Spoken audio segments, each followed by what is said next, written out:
Welcome to Movement Monday, where I jump on every Monday and go through a body weight exercise that you can do from home. So be sure to like and subscribe so you don't miss any future videos that I post. I'm Vaughn from Wellness Coach with Vaughn and a personal trainer as well. Today I'm going to take you through how to do the good morning exercise without weights. Okay, this is generally done with weights in the gym, but I like to get my beginners and my boot campers to do it without weight.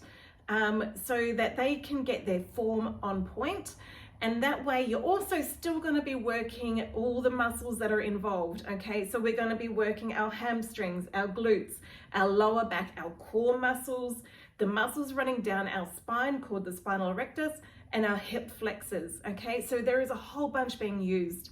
So let's make sure we've got our form on point before we add any weight to it. Okay, so let's jump in. We're going to start with our feet just being around shoulder width apart. And this is our hinge movement. So we're going to be pushing our hips back, keeping our knees nice and soft. We're not locking them. Okay, just a slight bend, shoulders back, coming down. Okay, we want to try and come flat. Then we're going to squeeze the glutes to come back up, keeping the abs nice and tight. Okay, let's have a look side on. So my shoulders are back, my abs are tight.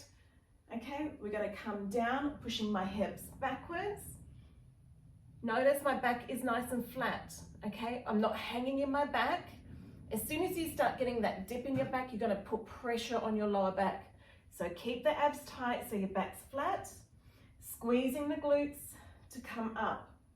Let's go again. Coming down, squeeze to come up.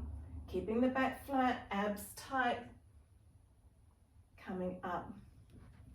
That is how you do a good morning. When you can do those really easily, getting your form spot on, then you can have a look at adding weight to it. Give it a go. Let me know how you go. If there's any exercise you'd like me to go through for you, comment below. Otherwise, I'll see you next week. Bye.